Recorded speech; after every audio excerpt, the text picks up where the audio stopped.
Where is that? Why is that not working? There we go. That's how I do. For KawasakiPartsWarehouse.com. I got to put my nice spot up there.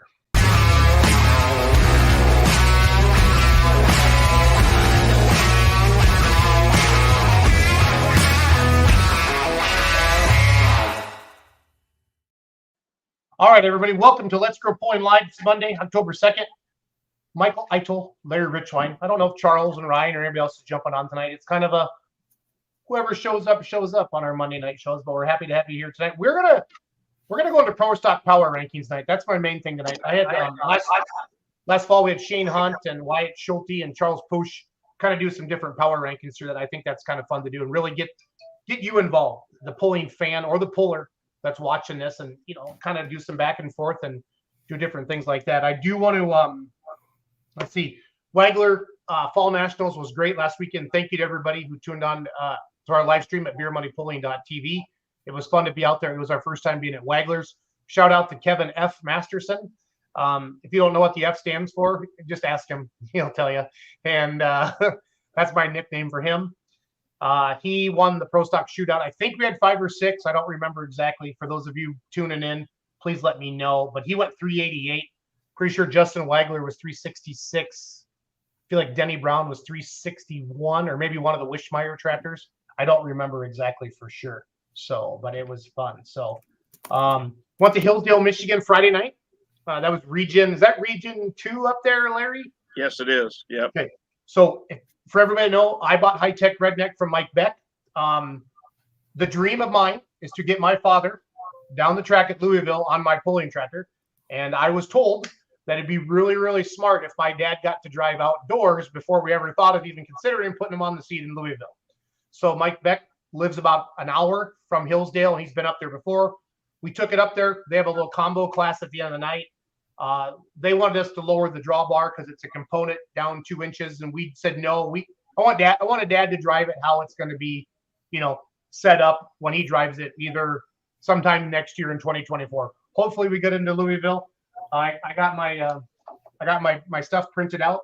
I'm going to get that sent in. For all you pullers, the deadline is October 16th for Louisville. So if you've been there in the past, or if you applied in the past, they send you a nice little envelope that looks like this. You get this in the mail, and this is the same thing. Or you can just go to the website and you can print it off. So they take 6 diesel supers, right, Larry? They combo it up there, I feel. That is correct. Yes. Yep. So they combo it up there. But anyway, the dream of mine, I can't thank Mike and Sally Beck enough. If you don't know them, they're great people. They've been pulling a long time. They want to go back into drag racing. Owning a diesel super stock's a lot of work. I have no idea. I think I know what I'm getting into, but I probably don't, Larry and Mike. We're going to find out. But we're teaming up with, there we go, Wyatt Schulte. Thank you. Teaming up with Doug Meisinger. I bought a trailer today. Doug's got a toter, and then Doug's going to haul the tractors around, and he's going to wrench on them and do that. And then my dad will drive it as much as he can. I'll go to a few pulls with him, but I'm going to continue to focus on social media, helping promote Full Pull, and an Outlaw Pulling TV, and then let my dad drive the tractor. So I don't know if we're going to name it.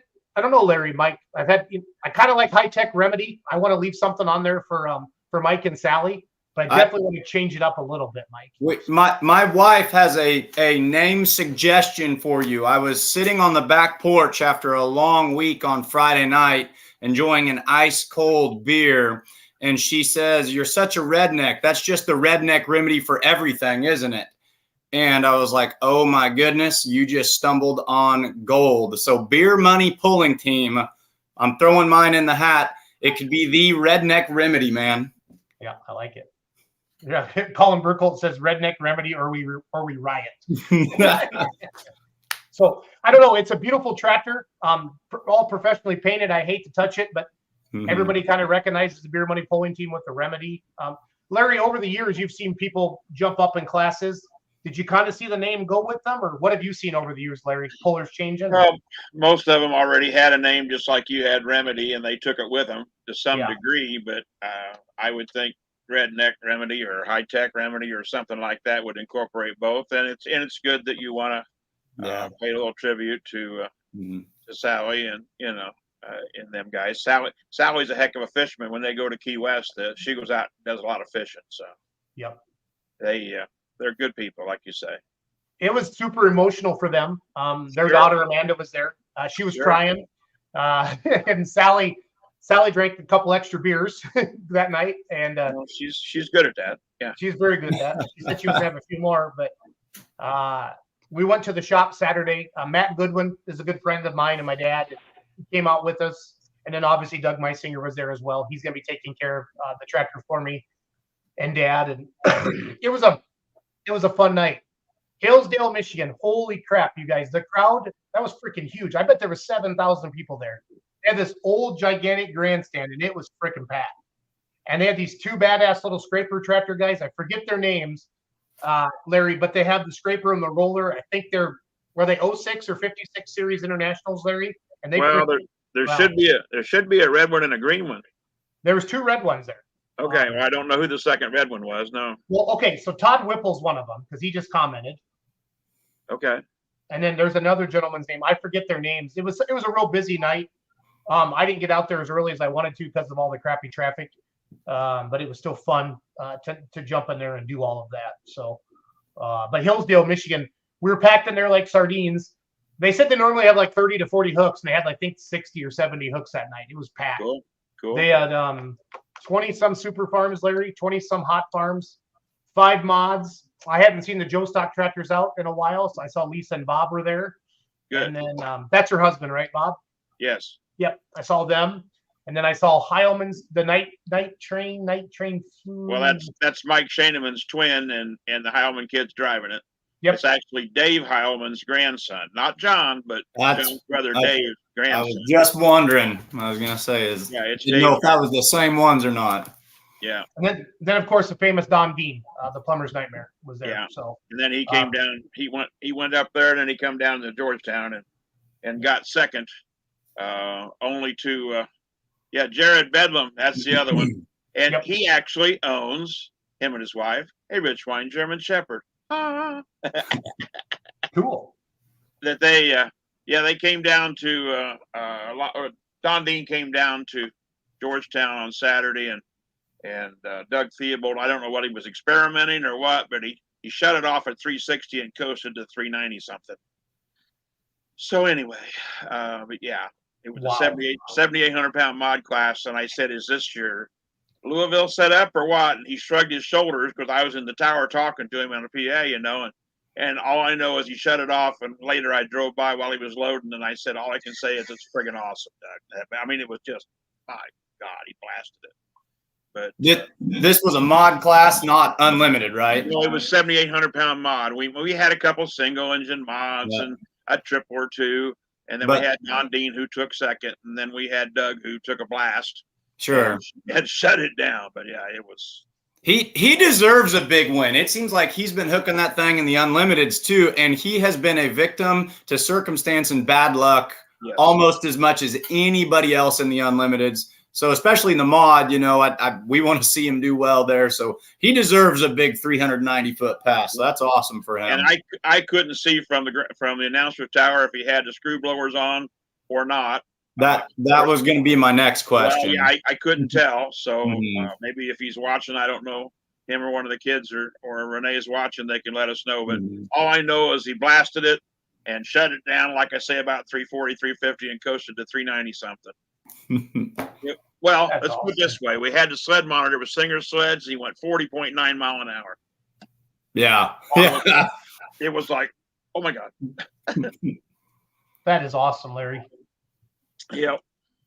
So we had a lot of fun. We lost Wednesday night at Georgetown to rain out. And some people maybe thought we shouldn't have, but it was so wet and so muddy. And so we didn't do it Wednesday night, but we did do Thursday, Friday, Saturday. So. Well, and I think, sometimes it's the fan needs to understand it's more than just the actual tractor, the actual pulling track. It's the pits, it's the haulers, it's everything like that. We experienced that at Chapel Hill a little bit this year. Mike, I know you were down there as well. Did you get down there this year, Mike? What's that? Were you in Chapel Hill this year? Oh yeah. Okay, I know Larry was there. Yeah, but that's. I've got a big soft spot in my heart for Chapel Hill. I always build that pull up. That's probably about my favorite. Yeah, we were there this year. That's a good one. That's a really, really good one. I mean, Georgetown's all gravel and stone for the pit area. but getting on and off the track would have been a sloppy mess, and it wasn't worth it. And if we'd have prepared the track, we'd have had to start late because it rained most of the day. And they called it off about 1 p.m. But there was a few spectators that don't understand, but 90% of them did. So I do want to give a quick shout out. So Cat is Ohio. That's one of the polls we're promoting with our Beer Money Pulling Team promotional package. I'm gonna put that up on the screen. And we are going to get into our pro stock power rankings. We want everybody to comment on that here in a few minutes, but we're going to kind of open up the show. But here is and Wyatt Schulte. Those are the results from Wagler Fall Nationals this past weekend. And if you want to go back and watch that, you can buy the replay still at beermoneypulling.tv. I think it's $15. You can watch it as many times as you want there. I keep clicking on the wrong thing there, guys. Sorry. But here we go. So this Saturday, October 7th, Cat is Ohio. Updated class order and payout there. They have V8 tractors, cheater stock gas, pro stock trucks, classic super stock tractors, 2.6 smoothbore, 95 hot farm, 8,000 pound 3.0s, 12.5 farm stock, 12.5 farm stock, one with a mile per hour and one without a mile per hour. Semis, run what you brung trucks, and then super stock trucks as well. Again, this Saturday, October 7th, Cat is Ohio. It's the 8th annual Fall Smokeout. Looks like poll starts at 3 p.m. Gates open at 7 a.m. It's going to be a long, fun day of pulling there at the Harrison County Fairgrounds in So Cat is Ohio. cheater stock class, is that cheating's encouraged or cheaters will be caught? I have a couple questions, Well, we'll try to get the promoter to come on and they can knock that out. Stock class. I mean, is that like we caught you, but you can run tonight? I mean, what is it? I love it. So I want to put a couple of things up on the screen and then we'll just get some comments. So the first one I have is this. So that's my screen locked up. Larry, you can't see that? No, I can only see. Oh my, yes. That was Thursday night. Traditionally, Wednesday night at Georgetown is tie-dye T-shirt night. And anyway, some of them on Wednesday night on Thursday night had tie-dye shirts on. So I told them that we would do it the next night. And it was a night late, but a lot of them did it. And then somebody brought me up a hat that looks moderately whatever. Anyway, and it had flashing lights on it, and you can't tell the lights are flashing, but let's just make this note. The lights were flashing and I wasn't, okay? That's all I'm going to say about that. But yeah, that's my first that's my first session that I did besides just the tie-dye shirt, but that was a candid photo of me working. That's it's beautiful, Larry. You're a beautiful man, Larry. Well, no, but thanks for not noticing. Yeah. Yep. I can't tell if it reminds me of a bingo caller or a Dallas Cowboys fan. Well, I have no opinion. I don't know. All I know is that it's in a very nice announcer's tower, air conditioned and heated. Yeah. And it's a beautiful facility. They built new bleachers 3-4 years ago, and they seat a little over 8,000, and we had standing room only on Friday and Saturday night, so we had a good show. Colin Burkholz was on our Badger State show here before Let's Grow Pulling. Says Larry wore that hat when he went to a screening of the Barbie movie. Well, I haven't seen the Barbie movie, and that hat was actually bought for me by a fan that was in the stands because I commented. I said, "Wow, it must be also flashing cowboy hat night." And all of a sudden, some little girl walked in with her dad and said, "We bought this for you." And I'm thinking, okay, thank you. So I had to put it on. You did the right thing, Larry. It's for the kids. Why break a little girl's heart? Holly 355 is watching on YouTube. Says Doug had the screws on, Larry. So there you go. Well, it ran like it did. So it ran like a scalded dog. But he only had to, leave the throttle on until about, 340, 330, whatever. Larry, for the common fan, tell us what a screw blower is compared to a regular blower, if you will. Well, it's they came out. The first one that came out was wiffle blowers, but it actually takes it compresses more air with less RPM. It's a higher performance blower. I mean, the top fielders and guys like that run them, but it's something that's only allowed in the unlimited mod class of NTPA. PPL doesn't allow them at all, and it takes about 400 or 500 horsepower just to turn them, but the boost they produce at the lower RPM. They don't get as hot. They don't produce the air as hot into the engine, and it's just an awesome, awesome charger.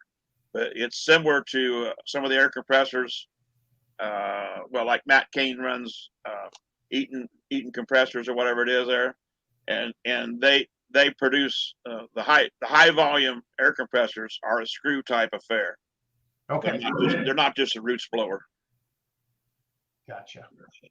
I gotcha. I got another picture here to put on the screen. So this is from the announcer stand at Wagler Fall Nationals. Kind of a cool shot here. If you haven't been to, so Wagler Motorsports Park also hosts Shy Diesel Extravaganza. And I know that Leroy Schluter always announces down there. He always sends me pictures from up here, but I went up there. I think was it Doug Wishmeyer would have been announcing down there Saturday night with somebody else. I can't remember his name. But this is cool. This is some of the hot farms down here. The hot farms out there are 510 cubic inch, similar to like what I would consider the hot farms back here in Wisconsin where I live, but they run really, really good. They put on an awesome show. And Alice Chalmers won Elpers 210, really, really pretty one. I was down at the starting line with the wireless camera for BeerMoneyPulling.tv when they left the starting line there. So this is another one. In memory of so at Shipshewana at the Midwest Winter Nationals, Clint Tucker's pull, he sells these box seats. And the pullers get to put their names on there. I don't know if you guys can see that at the bottom, but whoever this puller, they signed up Big Nuts pulling team. So I wanted to give a shout out on Let's Grow Pulling to the Big Nuts pulling team, Larry and Mike. I thought that well, I guess he left out the word big lug nuts. Big lug nuts. Yeah. 3/4 inch.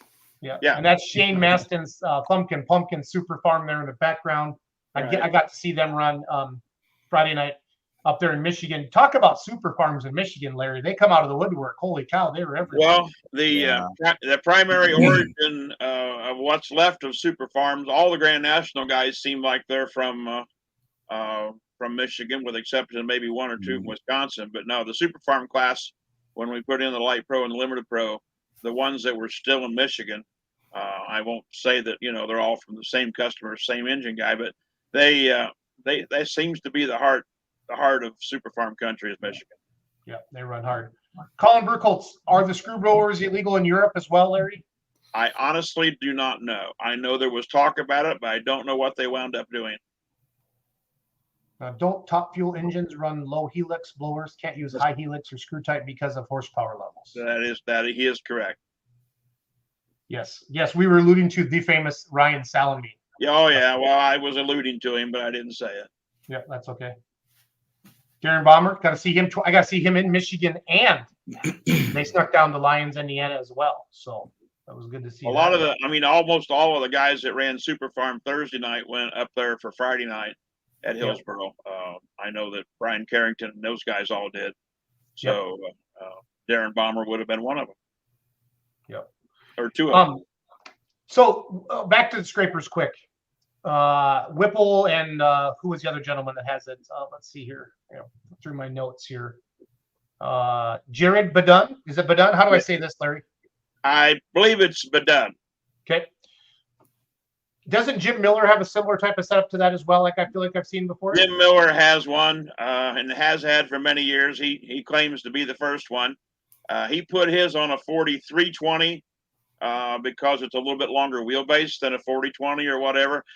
Jim Shaindorf just acquired one. Dan Nearpass and his brother built one for Jim Shaindorf, and it's on a 4010. And so it pulls a roller as well. He's going to start building some tracks. So, but yeah, Jim Shaindorf's got one now too. I'm looking for some pictures so people know what we're talking about. Talk about that scraper. So the scraper's underneath. I know I took a picture because I wanted to show it. It's got a V blade under the belly of it. I can probably get Jim Shaindorf's. If you go to Jim Shaindorf's page, you can pull it up. It's a couple of days ago. He posted a page. No, I took a photo. I'm going to put it up here, and I got the crowd in the background too. I thought about this ahead of time, Larry and Mike. I really did. I promise. So. Again, if you're just joining us, it's Monday, October 2nd. Let's Grow Pulling live tonight. We got Mike Idle from Missouri with us. Joins us on Monday nights. The Larry Richwine. Everybody knows Larry. We don't even need to say where he's from. I don't know about the part, but yes, I'm Larry. Yeah. Well, I just like saying that because of the Ohio State University thing. That's fun. Oh, well, I have nothing to do with the Ohio State University, I can assure you. I went to college twice. Okay.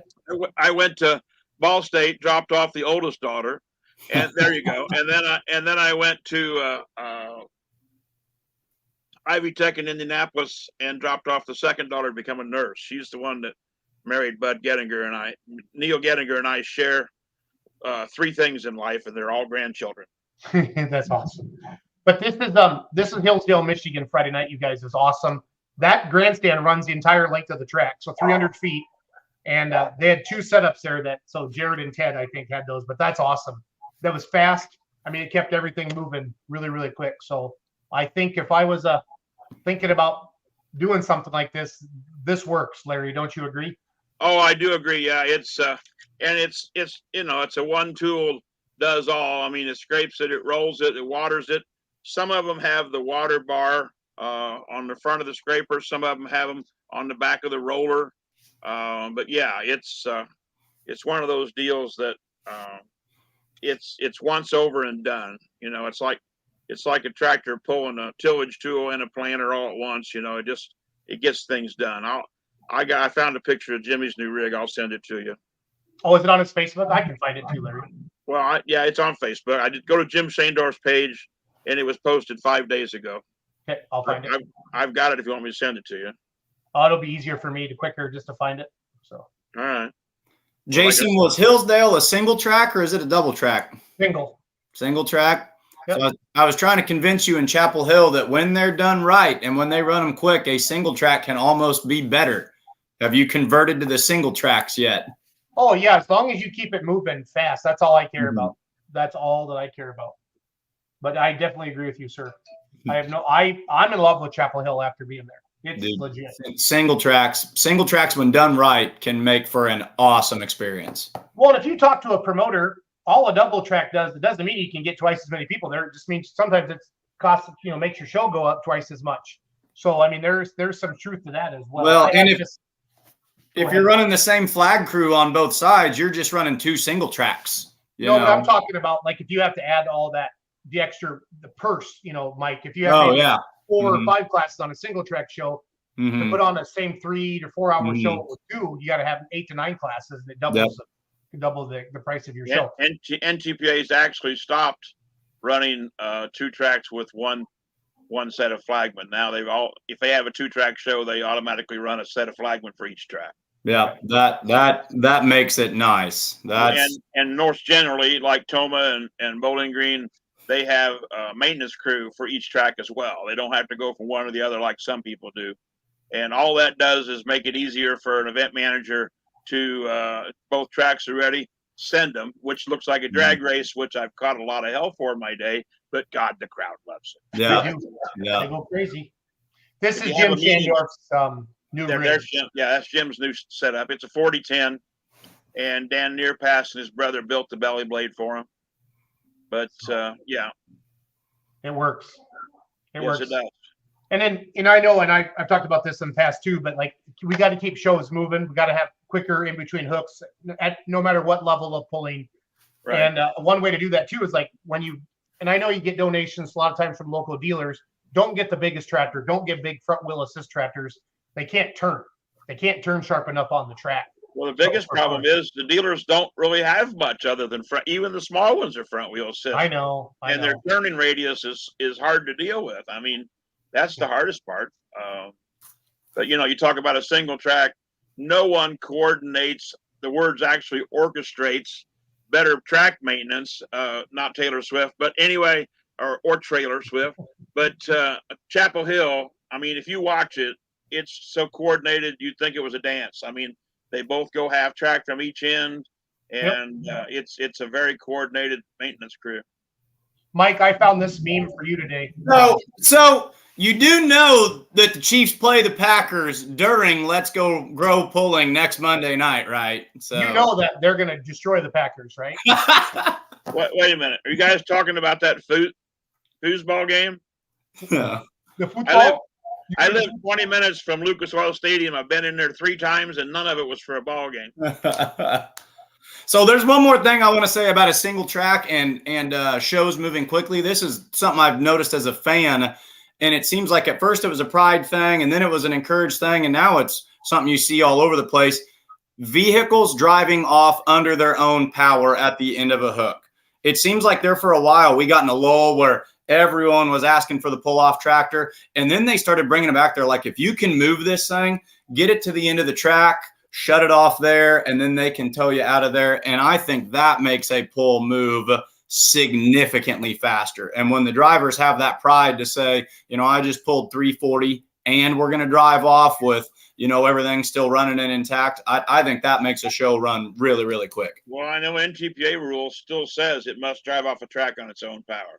So, but like you say, there for a while, a lot of them were just killing it. And Doug is correct. Sandwich has a wonderful crew as well to coordinate for Sandwiches, and it's 2 tracks, and it's very coordinated. But I believe it's only maybe 1 or 1.5 set of maintenance crew, but they do a good job. And at Sandwich, we have 2 different finish line flagmen, but we've made Jeremy Bramer go from one track to the other and back as starting line flagman.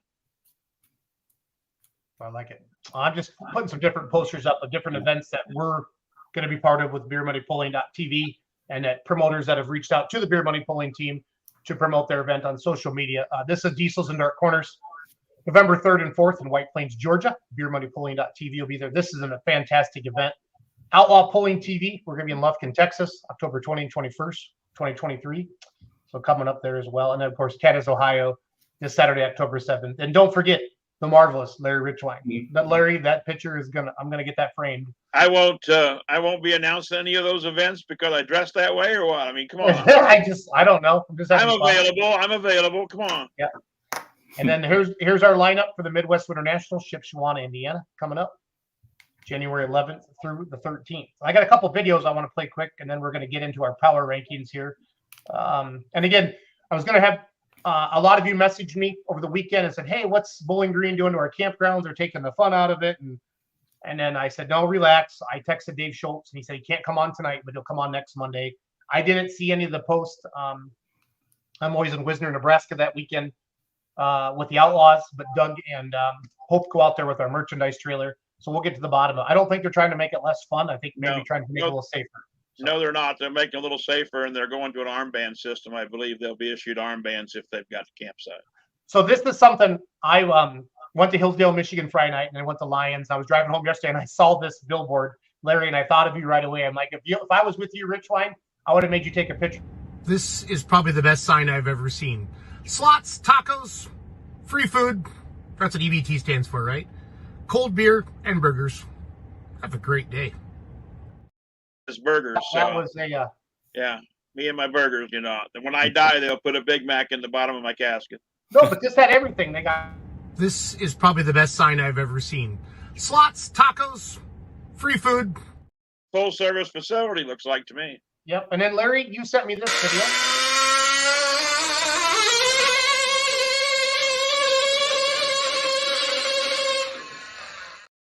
Yeah, that was the National Micro Mini tabletop version. That was the 45th or 6th year they've done it there at the Brown County Fair. And a good friend of mine, Butch Watson, he's going to retire from it, but he's been pulling since 1974 and has been past president of that group and stuff. And they're going to have next March their national meet and annual meeting and stuff in Boone County, Indiana, just north of me a few miles, and have asked for me to announce it. So, but yeah, National Micro Mini Association. It's been around, like I say, since the mid 70s, and it don't get a lot of press, but it's pretty cool. And I was over there for a while, and I enjoyed it. And they always invite me to come over, and I didn't go over for several years, and then I started going over, and heck, it's pretty awesome. If my grandson lived closer, I'm pretty sure he'd probably have one. But it's similar to your model remedy you had that I seen at Bowling Green, but it's not on dirt. It's on that tabletop. They wipe it down between each run with denatured alcohol, and it's pretty awesome. That 6-pound tractor was pulling like 190 pounds, 200 pounds plus the sled. How much? Yeah.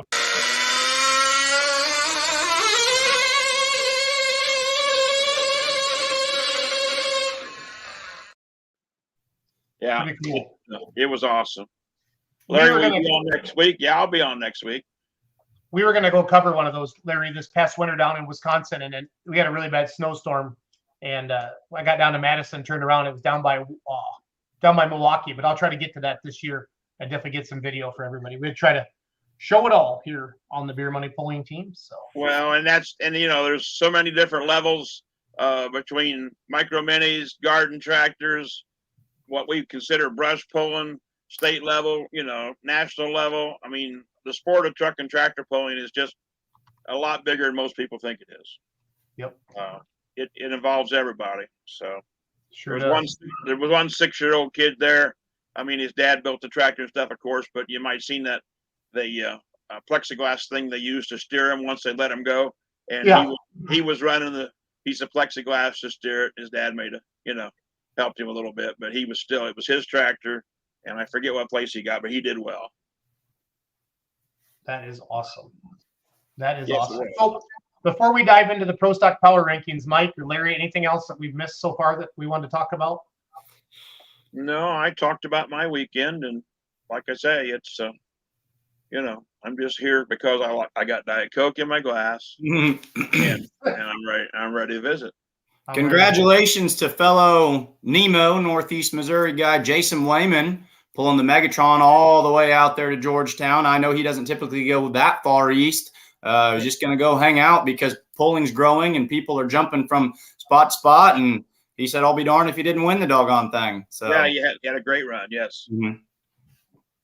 Yeah, and then Saturday night he came to Lions and he tried the right side of the track with 33 diesel trucks in the class.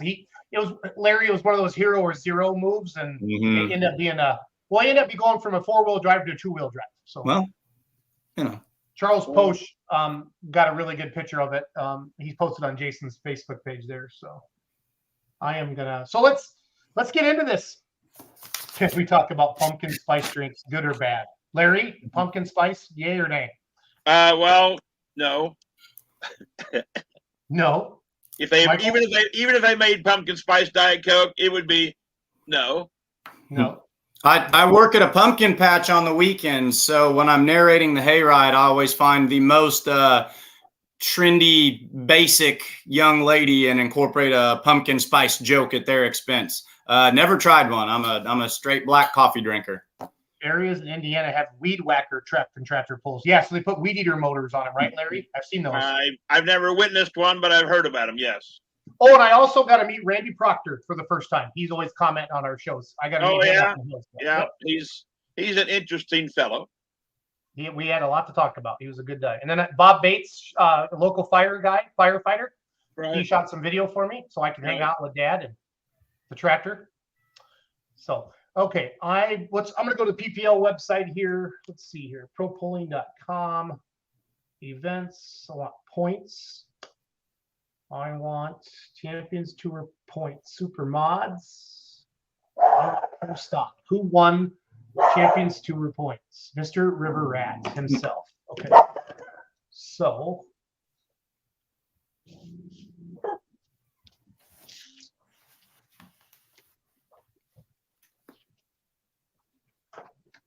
Don would be proud of both those tractors, 1 and 2.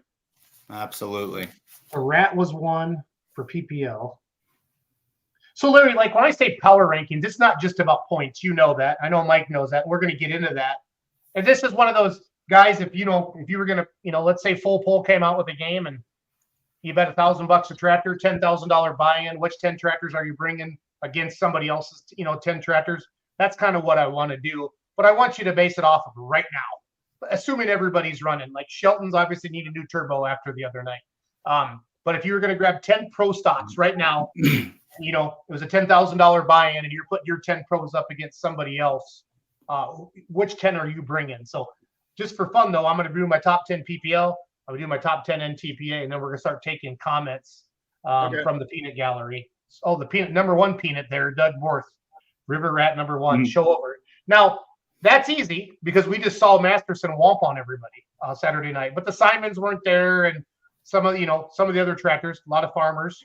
I saw some comments. There's only 5 or 6 pro stocks there. Where was everybody at? I'm telling you, late September is tough, Larry. Yeah, either they're farming or they're broke. I mean, or both. Yep. This part of the year is hard to keep one running, let alone the fact a lot of them are farmers and need to get in the field to be able to pay for that next season.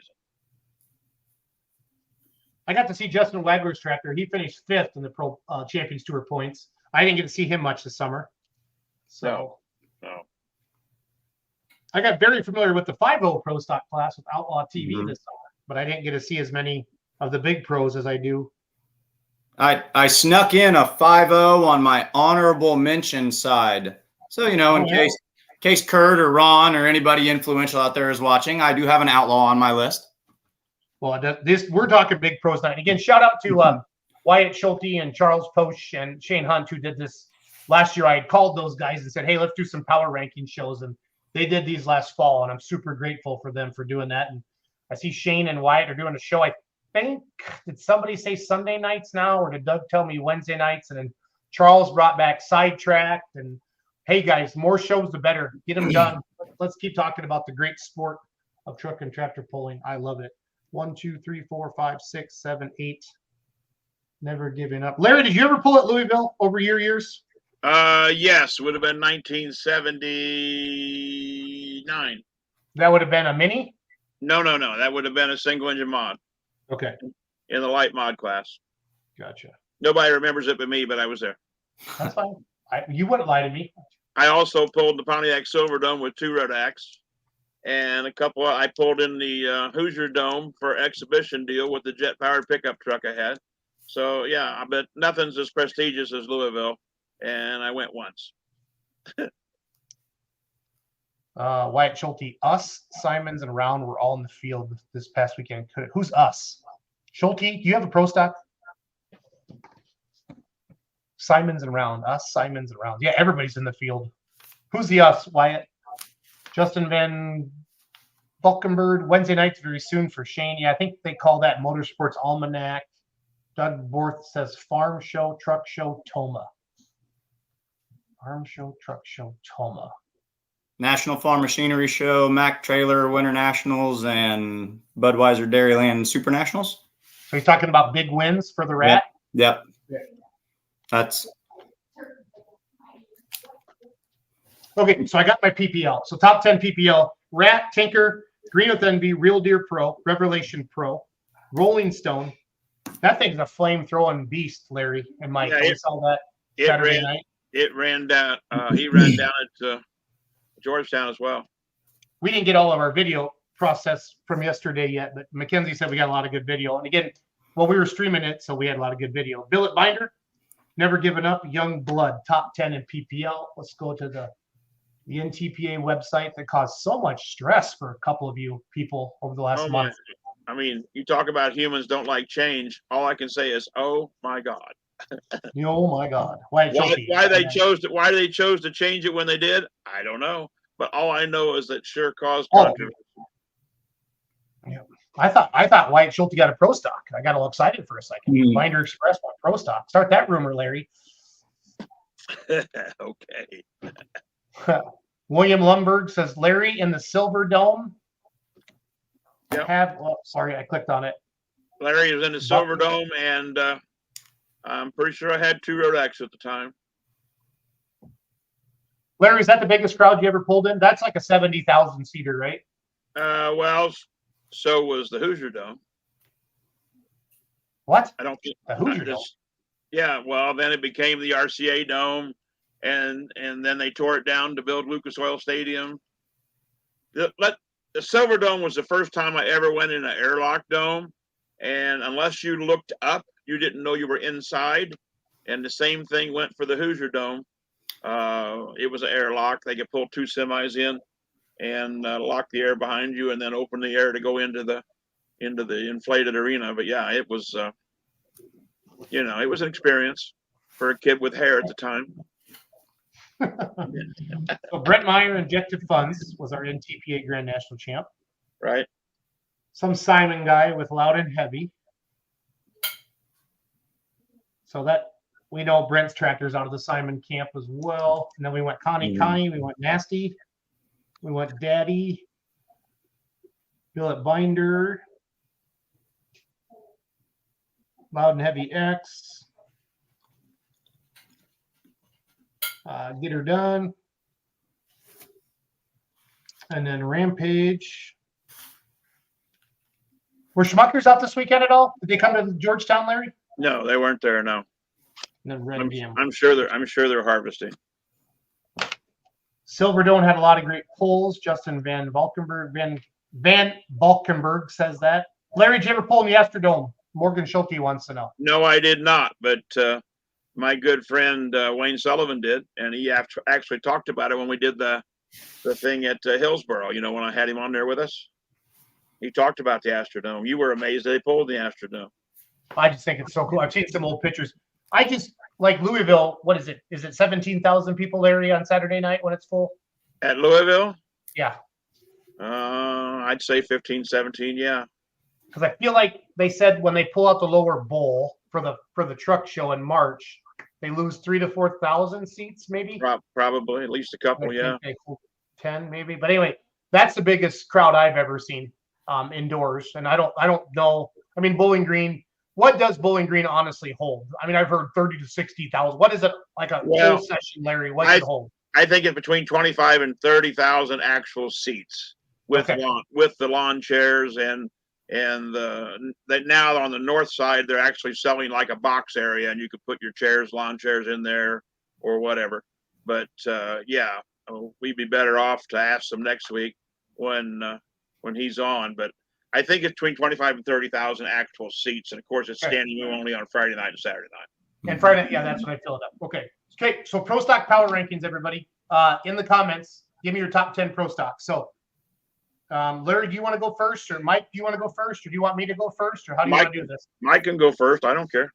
I'll go first. I had a lot of fun doing this, and I've been looking forward to it all day. First of all, I want to thank Brent Yaron, because Brent Yaron is like the walking encyclopedia of keeping track of what vehicles has been owned by who. And there have been a lot of turnover in pro stocks over the past couple of years. And I wanted to track down precisely, which one was Green Streak X, which one was coal fired. And, if you ask Brent a question like that, he just sends it right back immediately and has all the answers.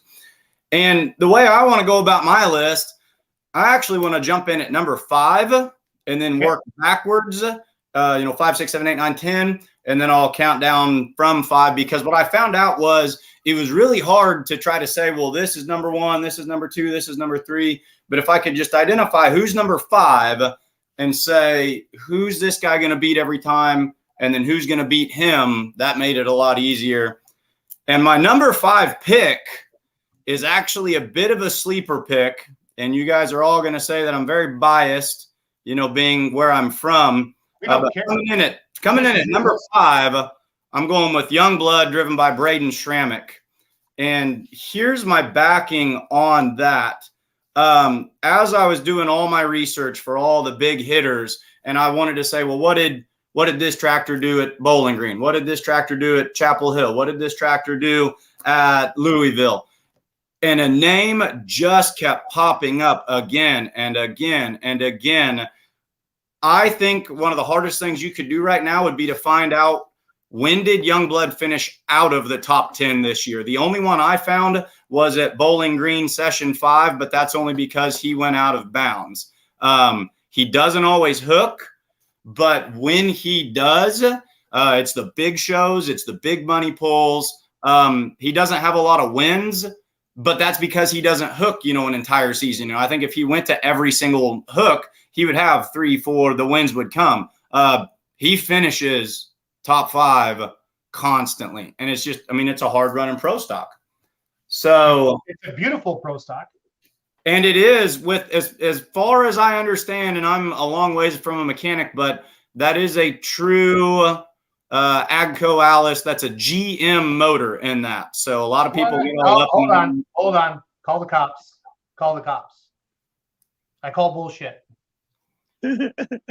I've heard that it's got a General Motors under the hood, which could be found. That's a very, very red Schnittiker motor under the hood of that thing. So as I was saying, no, it's all good. I'm just saying. I don't normally am not passionate, but I'm pretty close to some people who work on that tractor. So it's all good. So coming in at number 6. Mike, good transition there, buddy. Coming in at number 6, we're going to go with Mac Daddy. Now, and if I've got them right, Julia drives Mac Daddy, Mike drives Mac Nasty. Is that correct? That is correct. That's and this one, 4 NTPA individual wins. It was one of the winningest individual tractors on the year this year. 4 wins pulling for NTPA. 5 if you want to count Enderley. So that's 4 regular season wins, plus a 5th win at Enderley, and I forget where they finished in points. So They Mike, were you're saying the tractor that finished 4th in NTPA Grand National points, you're putting 6th on your list. yeah. Wait till you hear who's not on my list, and I'll also even say, I used to just think NTPA equals Pro Stocks. Like, just that was their cornerstone class. Wait till we see the top of this list. I shocked myself doing my research. So, and you're gonna see it. You're gonna see it right here. Breaking news. Michael shocked himself. I like that. That's good. I like that, Mike. Shocked Without electricity. Well, I'll tell you this. I just, in my gut opinion, I started making this list out on the mower, and I was like, well, Rob Russell's number 2. And once I sat down and wrote it, Rob Russell's not even on my top 10. So it got interesting. Larry just said, oh my God. So at number 7 is Loud and Heavy, which I thought was going to be my number 1, but no, Loud and Heavy X. Okay. Loud and Heavy X comes in at number 7. Find my notes over here. 3 second place finishes for NTPA, 6th in points. Brent told me, and I was getting confused on these, but Brent told me that this is the old Green Streak X tractor, that it went to Svanovix and then came back to Simons as Loud and Heavy X. And when it was Green Streak X in about 2021 or 2020 or 2019, whatever, it was the baddest pro stock on the planet. I mean, that tractor was unbeatable. It's the old coal-fired, right, Larry? Yes, I believe so, yes. Yep. Number 8, sliding kind of in between them there was Simons, but number 8, we're going to go with Mac Nasty with Mike Connie on that. Wow. Mac Nasty at 8? Michael, you actually thought about this. I'm impressed. Well, the top 4 makes sense. So once we go that way, so Mac Nasty. Seriously, this is the toughest thing to do, and I think, Mike, you're realizing how tough this is. Yeah. And these are fun because you can't. But I mean, I like to think about it. Like I said, if you're bringing 10 bullets in your gun and you had 10 grand up against somebody else's 10 bullets, this is what you're doing, right? Basically. Yep. Yeah, it was not my gut. I had to actually look at stuff and force myself to think about it. But Mac Nasty had 2 wins and second place in points. So, we're not number 1 there. We didn't have as many wins as Mac Daddy. The pedigree for Loud and Heavy X just kind of spoke to me a little higher than that. Number 9 was Rhett Parrish with El Nino. 3rd in PPL points with 1 PPL win, and he won at the Pullers Championship one of the nights, if my research is correct. Did I miss him on the PPL thing, guys? He was 3rd. He's on there, yeah. He was 3rd. Yep. He definitely gets best appearing or best in show under the hood. I mean, everything under the hood is polished. I don't know how many hours Colin polished when they built it, but my gosh. Can we just rank intercoolers? World's coolest intercooler. Yes, we can have a full show just on intercoolers. I want to do a full show on just helmets. That's for sure. So I definitely do that. Jeff Hurt exploded an intercooler like a bomb 2 hours after the show was over the other night at Georgetown. I thought somebody had set off a mortar for fireworks, and it was Jeff Hurt's intercooler. He went to start it, and it went boom to load it. So he let it sit there and burn a while, and then he loaded it later after the fire went out. That's pretty much all I got to say about that. But yeah. Yeah, this, if you guys haven't seen it, and it's an MX like 9,000. It's massive. The sheet metal on this thing is, just marks it as a huge tractor, which It's awesome. is just cool. But he backs it. It's not just pretty. It's not just a show tractor. It runs as good as it looks. I agree. Yeah. And then number 10, and I hated splitting these guys up, but I only put one on the list. Number 10, I went with Kevin Schmucker's Rampage. He got second at the National Farm Machinery Show Saturday night. He finished 8th in NTPA points. I kind of looked at points, but I really looked at where'd you do at the big shows. What'd you do at National Farm Machinery Show? What'd you do at Mac Trailer Winter Nationals? What'd you do at the 3 Super Nationals? What'd you do at Hillsboro for PPL? I like how you broke that down, Mike. Because it's more than just points. Points means you made the hooks, right, Larry? And you were consistent. Doesn't mean I've seen points champions that only had 1 or 2 firsts all year, but they were in that top 3, that top 5, and they were there. This is power rankings, not consistency championships. This is, so you had to really look at, identify your big ones, look for your repeat offenders. So now we have to move forward. So we had Youngblood at 5, which is a gutsy pick, but the Show Me State, we gotta have him in there. But he's consistent, and I'm telling you, if he ran a front to back schedule, there between 2006 and 2012, he was the world of pulling there for a while. So we're looking for 4 tractors that pound for pound are going to be above that. So number 4 moving forward, Loud and Heavy, driven by the Simons. If you're betting and you're betting against them, you're silly. I'm trying to find my notes because my notes are out of order. Loud and Heavy. No, that's Loud and Heavy X. Loud and Heavy, 2 NTPA wins. Bowling Green Session 5. It's Saturday night in Bowling Green. That's a famous call. And if you win under those lights, that counts. And he won the other session at the Pullers Championship. It was also fun. He put a huge run. I think Brandon put a huge run down at Chapel Hill, and RJ got so excited he was jumping up and down. And it's worth ranking him very high just to bring back the memories of watching RJ Simon jump. Yes, that's RJ does not jump high. But both feet were in the air, man. That was fun to see. I'm actually I need video of RJ. If anybody's watching has RJ, I'm going to put that into Google right now. Hold on. RJ Simon. You said RJ Simon jumping at Chapel Hill? Chapel Hill, yeah. I love RJ. This is fun. Brandon. Be careful when Mount Simon cliff jumping. That's the first thing on the Google. They have been doing this for years. I want to see Brandon Simon jump off one of those floaty, where they jump into those big things. They launch the other guy in the air into the pond. I want to see. Well, the blob or whatever, the blurb. Yeah, I think we should do that. I bet Simons have a pond in one of those farms out there. We could do that. But all right, back to the show. Number 3. Number 3, and then this one only makes sense. So if you're sticking with that Simon theme and you're kind of keeping track of what tractor is what, I even had to put Loud and Loaded in my notes. But this is Injected Funds, driven by Brent. This was your NTPA points championship champion. 3 NTPA wins. And like I said, NTPA, I used to just say NTPA equals Pro Stocks, and he won at Bowling Green. So, that body of work speaks for itself.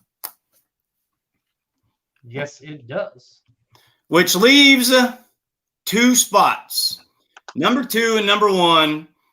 And I just feel like there's a town somewhere in Indiana that's just carved out perfectly to fit that bill. What do they call themselves? The Grandview Gangsters? Yeah. Yeah. I don't think they call themselves that. I think they were given that name. Yep. They've been dubbed. Yeah. So at number 2, Tinker Toy, he gets second in PPL points, 4 PPL wins, including a sweep at Hillsboro. He won both nights. And then if you wanted to be real, you could say, well, what did he do elsewhere? Well, he showed up at a super national pull. He went to Chapel Hill and pulled with NTPA, and he won there too. So in addition to finishing second points with 4 wins there, He comes over, he gets his super national win. To me, that speaks for itself. And old Doug pulled the punchline right away. And I imagine anybody who's been watching polling this year, River Rat, and we love everything about it. You know, River Rat's got 3 PPL wins. He's a points champion. He won it. He hooked 3 times in a row to start the season. So his season started National Farm Machinery Show, overall winner. Then we go to the Mack Trailer Winter Nationals, overall winner. Then we come up to Tomah, Wisconsin for like the first time in 20 years, wins there on Friday night. Saturday night got rained out. So there's his super national win. There's his Louisville win. There's his points championship win. Oh yeah, and then he won at Wagler by, a lot. So that's how they rank. So 1 to 10, River Rat 1, Tinker Toy 2, injected funds. My dad calls that tractor infected funds. Number 4, Loud and Heavy. Number 5, Youngblood. 6, Mac Daddy. 7, Loud and Heavy X. 8, Mac Nasty. 9, El Nino. 10, Rampage. Honorable mentions are Get Her Done, Workhorse, and Bulletproof Buck for slapping that big turbo on there after having a session win at Louisville and continuing with his good year. But River Rat was. No.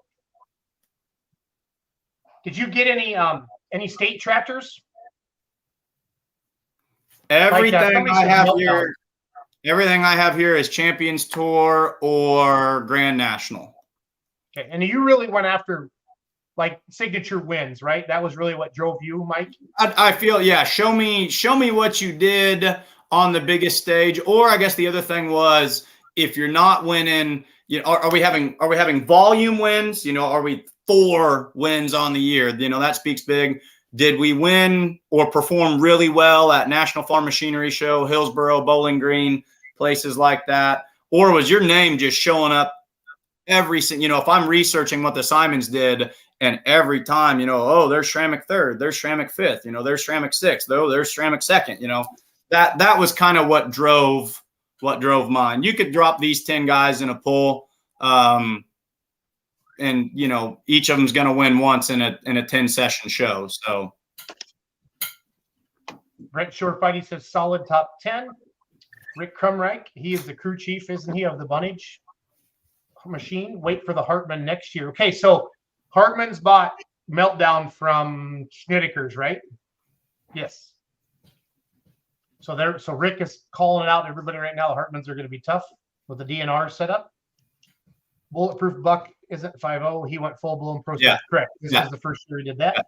Yep. This is a Larry question. Does Kevin Masterson do his own engines, Larry? I believe they're Riverside. He does most of it, but he uses Riverside for machining and parts, I believe. Okay. Chris Kohlberger says, I would love to see how spontaneous combustion would stack up against the national tractors. Did that tractor, that's that cool Caterpillar sheet metal, right? I think so. Did he go to Bowling Green, Mike? I don't know. Bowling Green was very Wisner-ish for me this year. Yeah, no, me too. I'm looking up. This tractor pulls a lot of it's this tractor here, Jeremy Smith. Thought it was a Challenger or something. Challenge. Caterpillar. Okay, yeah. It pulls. I know it pulls a lot of OSTPA. Yes, he does. And then Jeremy has a couple pro stocks, doesn't he, Larry? I don't know if he still has 2 or not. He was always a John Deere guy, and I'm sure there's a John Deere under the hood of that Challenger, but yeah.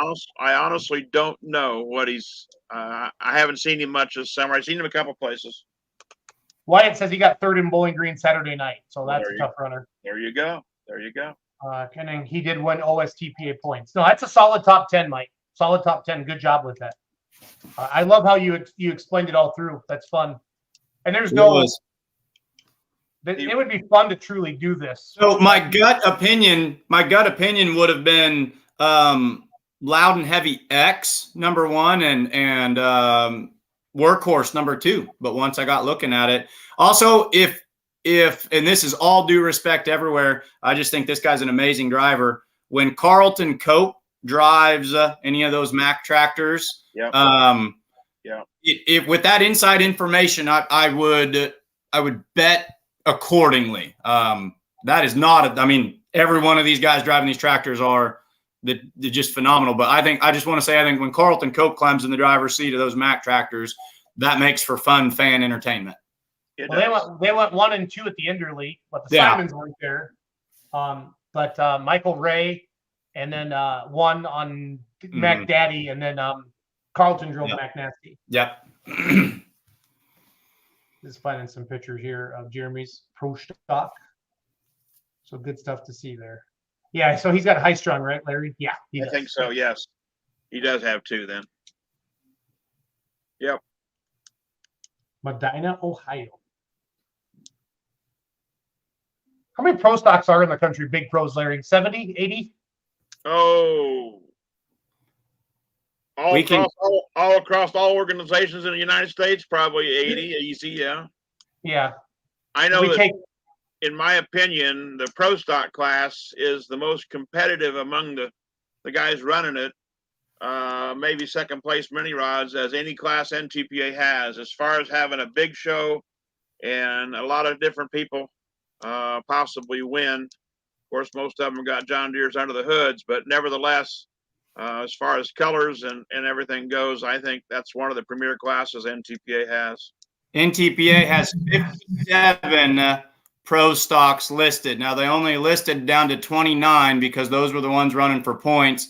But one of the things I really like about the new website is it shows anybody who ever hooked or ever registered, and there's like 57 of them on there, just on their results page. That's a John Dunlap thing. He lists everybody. I love it. If they're registered but never made a hook, they're still listed. But yeah, I love it. I love that information. That's what a college calculus professor will do for you. So yeah, he is Rain Man, literally and physically. Oh yeah, yeah. We don't walk as good as Rain Man, but nevertheless, yeah. Got diabetes really bad. He's fighting it. I know. I heard that sucks. So, yeah. What makes pros? Well, what it is, it's timing and heat, right, Larry? The timing's so advanced in the Pro Stocks, they got to get them warm enough to get them, and then that's what makes them hop and spit and bang. Yeah, bit, right? and do that womp womp womp womp womp thing when they're idling. Yeah. How much of that is the water, injecting or spraying that water too? Well, the water doesn't really come on until they reach a certain amount of boost. I mean, there's very little, if any, water dribble in it at all till they get the heat up. Yeah. It takes a lot to spin a turbo that's, the size of a trash can lid. 6-inch inlet, yeah. Yeah, a lot of people say Pro Stock's unlimited, but they do have a 6-inch limit on the inlet. But not on the outlet, right? Not on the backside of it. To my knowledge, unless they've changed something. But I haven't seen the new rules yet. I wasn't in on that. And they haven't actually been published yet. It might have been leaked out, but I haven't seen them. And honestly, since I don't have to govern them, they're important, but they're not as important as they were in my life. So, So you're saying there's changes coming in Pro Stock, Larry? No, not at all. No. Okay.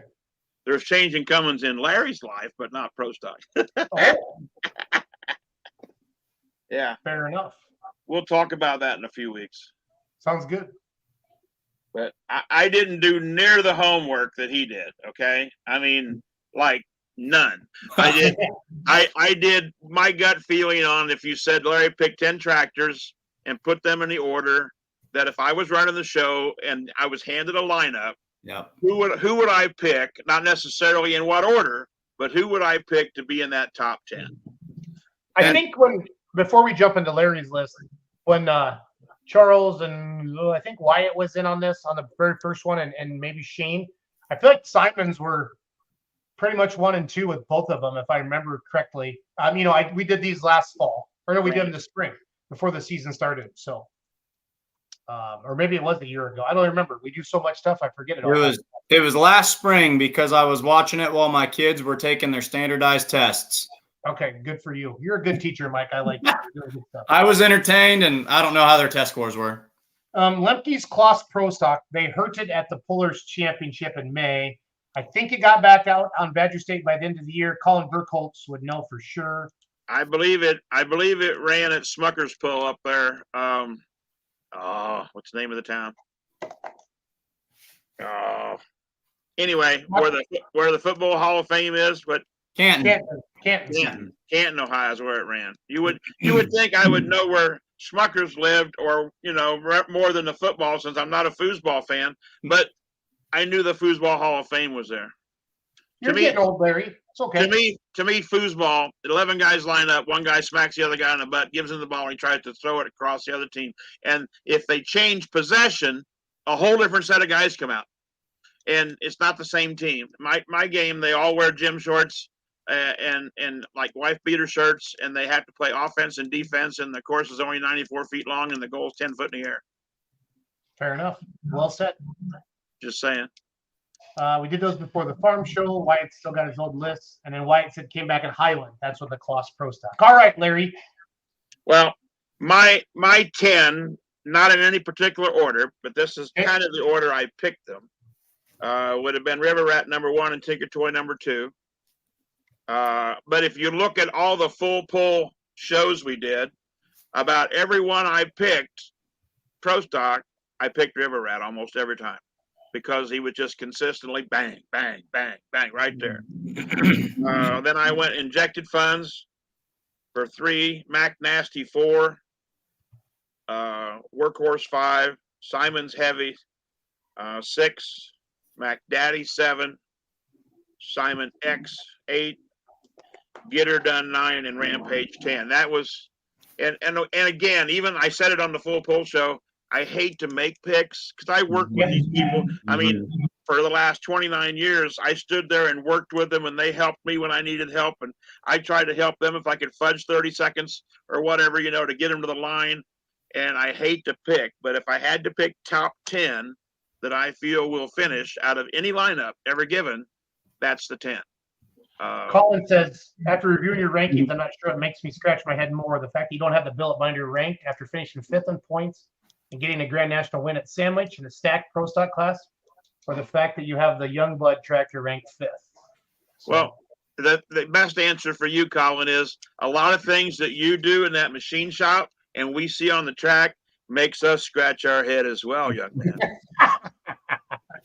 Oh, Larry. I'm just saying. I mean, I think he was talking about Mike's picks. Yeah. I know he was, but God love him, bless his heart. He does some things that make us scratch some heads, and I'm sure it's perfectly legal. But there may be no rhyme or reason why he tried it. Colin's like a mad scientist, I think. Yes, he is. He's a cleaner version, younger version of an EJ Potter. Let's try this. I mean, come on, man. Because when old triple bypass lights and goes, it does nothing. Hey, if Colin wants to see, I do have my diesel super stock list ready to go, and that might make him feel better because I do have a strong and clear pick for my diesel super. So tune in for that one. Don't worry. Larry, read me. Larry, can you read me your top 10 again so I can type them in? Or you just your 10? River Rat, Tinker Toy, Injected Funds, Mac Nasty, Workhorse. But I've been watching Robbie Russell pull so long. I remember when they used to call him Little Robbie Russell. So Larry, and I was having this conversation with one of my friends today. If it was, $10,000 in your back pocket and you've got to pick one and just throw the stats out the window, Rob Russell's the first one that comes to my mind. I mean, I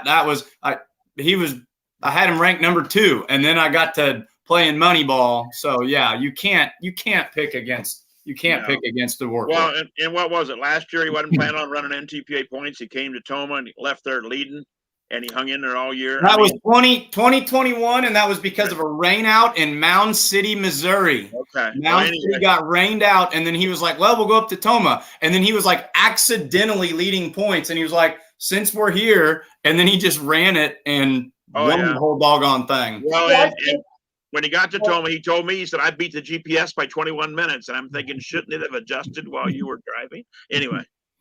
It was MapQuest, Larry. It was MapQuest. Do what? It was MapQuest. MapQuest told him 21 minutes. Okay, well, all I knew is I call my GPS the bitch in the box. Larry, the bitch in the box. Well, Larry, You said, or we've heard other people say, they kind of, those first couple of weeks of schedules, they get a chance to go here and they go here, and it kind of, that will determine how they're doing in points, kind of how they finish off the season. I feel like you or Charles or somebody has mentioned that in past shows. Well, I've mentioned it in the past because it's true. I mean, you've got the same group of very, very, very, very good people running all classes. And when they go, one or two places first, wherever they come out with the highest lead or the biggest number of points, they'll follow that because that's their best chance of winning something. I mean, Brett Berg attempts to run both circuits and win both. But other than that, no one actually at the start of the summer, in my mind, I mean, there's a few true blue only NTPA guys and a few true blue only PPL guys. But the bottom line is wherever they're doing the best is the best place they follow, I think. Yeah. Well, and I think COVID played into that too, where then it kind of turned into we're going to hook where we can hook. And then, well, we haven't been to this track in a long time, and we better not take it for granted. And I like it when we see, people that we identify as a PPL tractor, but oh man, they're at Toma, or wow, they showed up in Macon, Missouri, or whatever. We saw the Cobbs out of Georgia showed up in Macon, Missouri a couple of years ago pulling 4-wheel drives. Yeah, I mean, and a lot of people think the pullers just go somewhere, and don't care. Just this past weekend at Georgetown in the heavy super, we only had 5, but we had Jeff Hurt, we had Gettinger's tractor, and I can't tell you who the rest of them were. Anyway, there was only 5 there, and so Gettinger's, of course, Neil and I share grandchildren. So I says, "What the heck you guys doing down here?" And they had come down there in the past, but it had been a couple years. Mm-hmm. And Neil said, "Well, we decided with everybody broke like they are, we better show up and support it because we don't want them to drop the class." So that just showed, and Jeff said the same thing, Hurt, that just goes to show you they're conscientious and realize that if it doesn't get supported, the next year it might get run, it might not. So that tells you right there that they do keep track of who's running what classes where. But that was my top 5. You want me to finish them, do you, so you can type them in there? Yeah, hold on. So I got Larry. I type these in again. And if we miss it, I love to see Collins watching. That's awesome. Fun to see that. I don't know what Collins got to do, but evidently he watches us faithfully. I know Tyler Slaw and a bunch of other ones do too. Stevie Singer runs the Sled Singer Brothers. He goes, "I'll be watching. Are you going to wear your tie-dye shirt and hat on camera?" And I said, "If I don't, I will at least send a photo to Jason." I took a sniff of the tie-dye shirt. I mean, I just got home yesterday, and I thought, no, I'm not wearing that tonight. Not that we got smell-o-vision. Anyway, number 6, I've got Simon's Heavy. 7, I've got Mac Daddy. 8, I've got Simon's X. 9, I've got Yetter Done. And 10, I've got Rampage. Okay. Yeah. And like I say, that wasn't really the order. That was just picking what I considered out of a lineup of, say, 40 tractors that I would get at Bowling Green or 50 tractors. To me, that was the top 10 that I would count on being, if we had a pull-off, in the pull-off. Hey, Larry, eight of our 10 picks were the same. Oh, really? Yep, eight of them were the same, and I had Get Her Done and Workhorse as what would have been 11 and 12 off yours. So yeah, we were pretty close.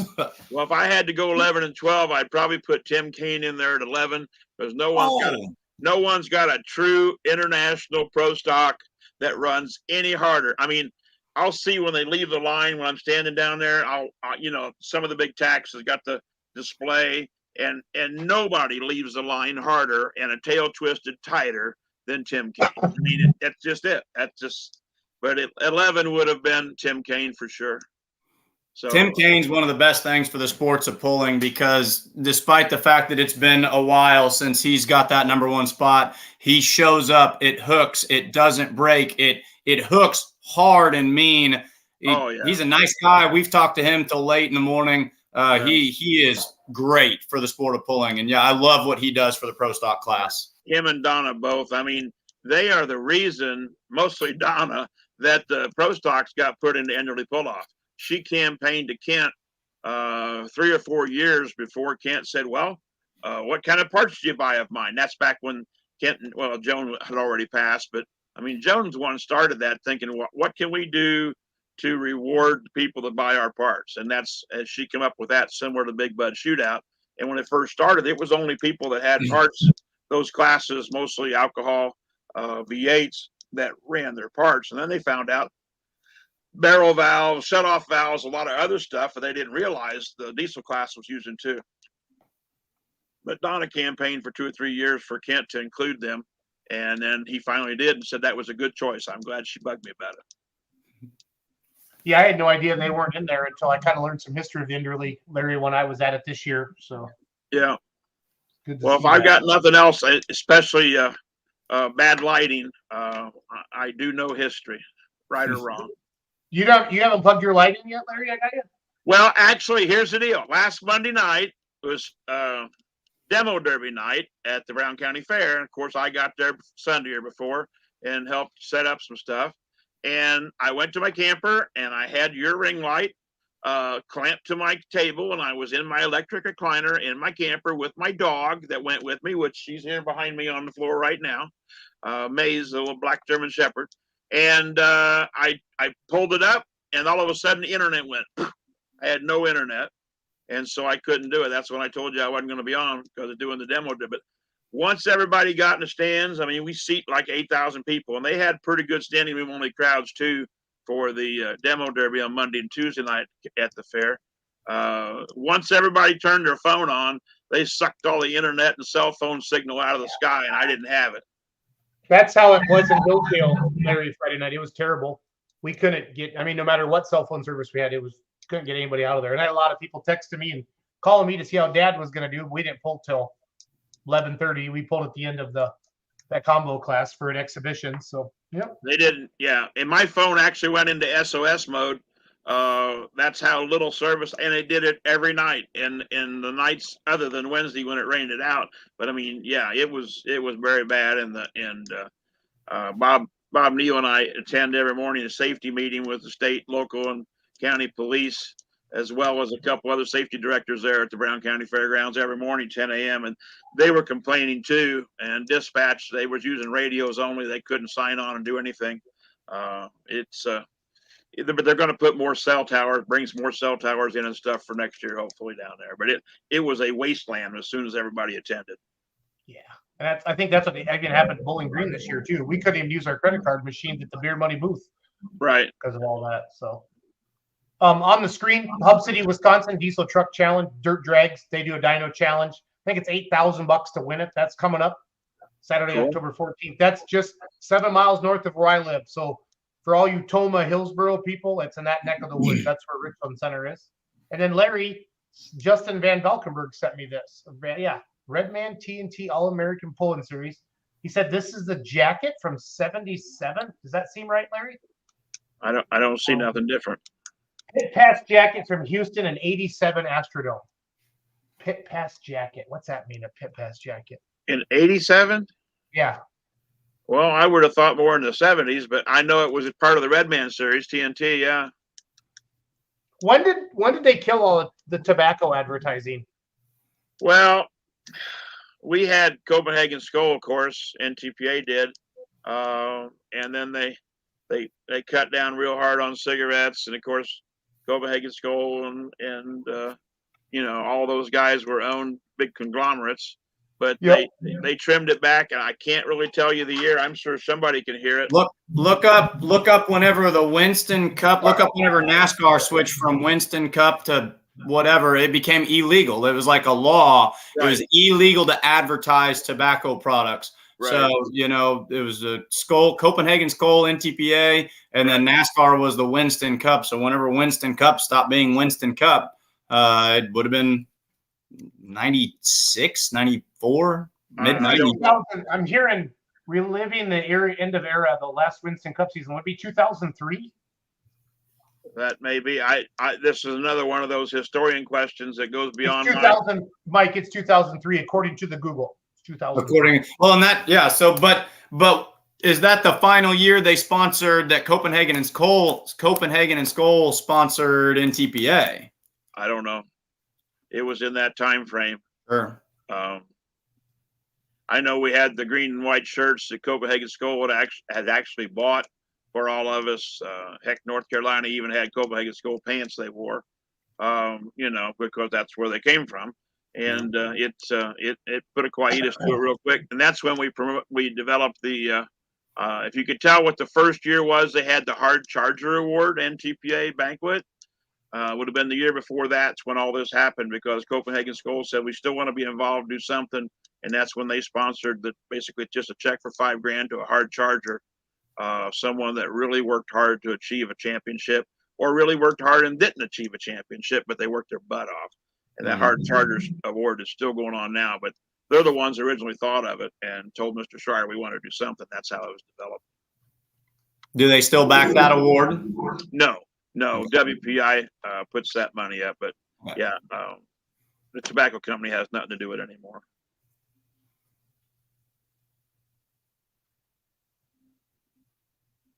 Were you building the Silverdome or the Astrodome there? Yeah. For the first time, I'm not so sure they were very far off. Hello, everyone. I'm Steve Evans. Now, Diamond P. Yeah. Home to the Astros and to the Oilers. Several major college football teams play here. Elvis appeared here. Who could forget Billie Jean King and Bobby Riggs in the Battle of the Sexes? Well, tonight we present from the Astrodome the Redmen TNT Super Nationals. Now, the roar of the crowd may have kept it penetrating the roar of the competition. And for more on that, my buddy Brock Yates. Well, Steve, no stick and ball games in the Astrodome today. As a matter of fact, they've torn up the famed AstroTurf and replaced it with acres of mud and dirt to accommodate some really wild equipment. How about this? This is a modified mud racer. At one end of the arena, we're going to have an 80. Oh, let's see. Now let's see where they trying to get has no problems tonight. We're getting there. We're hanging in there. We're the big boys now. This is getting real tough now. You know, it doesn't look like you're doing it with horsepower or speed, but with some. Is that a puller? Do what? Larry? Is that a puller or is that a monster truck driver? If it's a puller, I don't recognize him. He's got a red man help. There's an Engler machine. Yep, there is Engler's machine. Yeah, down, that locks up the clutch, and that's somebody we ought to have on one night. Jason's Timmy. Tim Engler. Over there. Now that's 4. We got 1 left. Tim does that. You want to shoot him a text? Okay, he pushes on this pedal. He don't do text very much. But him and Fred Freeman with the mean mistreater, they went down. Wayne Sullivan was down. All the guys that ran the TNT circuit went down there. Yeah. Those indoor tracks, they just pulled and pulled and pulled. Oh yeah. Yeah. When they combine the diesels and the alkies pulling at National Farm Machinery Show about 3 years ago, I think the top 6 were all diesels. And I came back home and I talked to my buddy. He's an old, long-time NTPA puller, and he pulled light super stock alcohol for many years. And I told him that all the diesels had won, and his comment was, well, they just didn't have enough track to play with. He says those alcohol boys want to build speed and want to get up and run. He goes, if they want to do a true combined class, take them outside and take the muzzle off and then see what the alcohol boys do. Well, he is correct, because Louisville's a shorter track. In fact, there's a high and low range in the rear end that drives the box forward, and it's always locked in one range. The high range the low range, on a Bauer sled, and he has to go in a high range to get the box to move even faster to get up there and hammer them. And a couple years ago, when the tractor went through the sand and into the concrete barrier and beyond, remember he was, that was part of the issue. They were having trouble with that high-low range on the axle. It had popped out. And then he just let the tractor keep going, and the box didn't move as fast to keep up with it. That was the issue. That was Josh Blackburn driving it, wasn't it? I don't remember. I think it was. No, that wasn't that the Pro Stock Van Gendrens? Yes, it was a green one. Yes. Yep. But that was the issue. Nobody knew it, but well, I was standing there. You would have been close to the action, so. Well, good. Do you think we could get Terry? Do you think we could get Tim Engler on, Larry? I don't know. I can ask him, but I'll never get a hold of him now or not. I mean, I've got a couple. Oh no, it's time to. I'm Yeah. just meaning like for future shows. In Doug, the future. Doug Borth is working on, set up future interviews and different things like that. Obviously, we got some polls we're still promoting, but it's fun to get in the off season and really get into the pullers and the stories and the lives and the, behind the scenes a little bit more, Larry and Mike, this time of year. I like doing that. If you're looking for, oh, sorry, Jason. No, go ahead, Mike. If you're looking for old school pullers, the gentleman I was referring to, and Larry, you might know him, PC Long. Oh yeah. PC Long lives 2 miles from me. Oh wow. I bet we could twist his arm. He won Toma 1985 light super stock class, or 5,500 supers back then, with his 460. And then he announced in Macon, Missouri for years and years and years at the Show Me Showdown. And he can tell stories. He travels with the Dominator pulling team quite a bit. And I know he's pretty good friends with Terry Blackburn too. So he's always got a lot of fun stuff to tell. Like Mike Novinger, the Dominator, LPC. Yeah. Mike Novinger and PC are good buddies. Yeah, Mike lives probably 20 miles from us, maybe a little farther, but he's in our neck of the woods too. Yeah, seriously, like if you watch our show on Monday nights, and many of you do, and we thank you, and a lot of you listen to it throughout the week on iTunes and Spotify. If you want someone interviewed, message the Beer Money Pulling Team Facebook page, and Mackenzie and Chandler will get that message to Doug and let him know, who to try to line it up. We do this for you, to promote the sport, to get stuff out there and tell stories. So it's all good. But Dave Schultz will be on next Monday night. He's going to talk about the changes they made in the campground. Our very own William Lumberg, aka Mr. Pulltown himself. He says next week when Dave comes on and starts answering questions, I would bet you have the most watchers to the show ever recorded. Bowling Green campers are super passionate about fun in the campground. Yes, they are. Well, Chris Kahlberger says Kilberger. Love to hear from Tim Engler. That'd be great. I met Chris at the Inderly, Larry. So he came up and talked to me. Yeah, Chris lives. Him and his brother or buddy lived a couple hours from the Inderly. It was fun to see them there. I'll be happy to call Tim and ask him. I know he's not big on social media, but his daughter does their page and stuff for Ingram Machine, and he understands the value of it. But Tim, like I say, we grew up pulled against each other. He was, I was probably 18. He was probably 19 or 20 when we met and pulled against each other, and all the Hoosier State stuff and across Indiana and Midwest. I'm pretty good friends with Tim, I know. So I can ask him. Yeah, he definitely doesn't need to grow his business because the weight on a component chassis is 2 years. Yes, I know. Yes, I know. That's funny. Yeah. So. But he's a fine man, a great engineer, an innovator.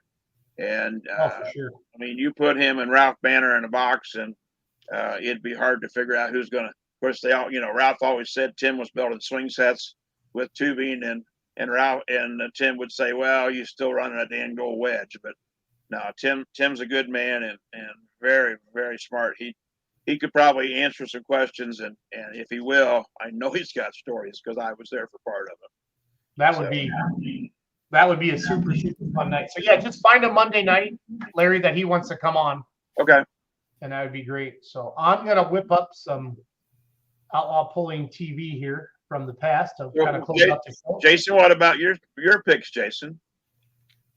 I didn't put them together. Full transparency. I didn't have time. I had a very, very crazy busy day. So I would I'm gonna go Rat number 1. I don't know if I'm gonna go Tinker Toy number 2.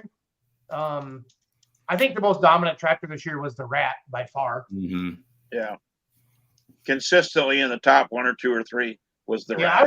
I always like to go out there now, the state level stuff, it's nice, to see the Jeremy Smith plug. Right. I know ITPA, I know Schnittiker's run hard. I saw some of that. What other Badger State, Wildman's won Pro Stock points this year with Badger State. It'd be fun to see how they would do stacked up again. But Mike, I like how you broke yours down and you went after the big pulls. And, it was neat to see Colin chime in and say, I got one Grand National win at Sandwich. I mean, do you feel like when you looked at all those big pulls that you mentioned, Mike, that all the heavy hitters were there, the big names that we threw up on the screen tonight in the Pro Stock class? Yeah, and I appreciate what Colin brought up too, and I've been accused of being a pulling snob, and sometimes I kind of sniff out the term super national. That sticks to me so hard. So there's some phenomenal Grand National pulls. Rockwell, Iowa, Salem, or Sandwich, Illinois. And so I kind of glossed over some of those and didn't give them as much credence as I should. No, Michael, there's no wrong answer. This right, is your pick, right? And that's what makes social media fun. If you looked at the big pulls, that's why I like Chapel Hill. Chapel Hill's, it's, I don't want to call it invitation, but it's really, really close to being invitation only. Well, it's pre-qualifying. It's booked as an invitation. Larry, do it. Yeah. No, what is Chapel Hill? Chapel Hill is an invitational. It's basically top 10 in points, right? Top 10 in points is a guaranteed invite. Top 15, they may draw somebody else in, and then they allow a couple promoter choices if they got somebody down there that maybe didn't run Grand National Circuit, but they're a friend of a friend of a friend, and they want to let them run. But no, Chapel Hill is an invitational. You can't just say, "Oh, I'm going to Chapel Hill." No. Well, unless you're in that top 10 Grand National, you're not assured of being allowed to come. And that's why it's awesome from a fan's perspective. Oh, yeah. And that's why Schrammick ranked so high, because Schrammick was an alternate. They like got in their trailer Friday morning and were like, "Hey, we got the call. We're going to Chapel Hill." Right. And then I'm pretty sure they finished like third and they got rained out Friday night. So they finished top 5. And the last time we went to Chapel Hill, they were top 5 both times too. So when they go, they don't finish out of the top 10. No, when they show up, they're there. But they run pretty much wherever they want, or primarily outlaws maybe. And they're free spirit when it comes to who they're going to follow. No.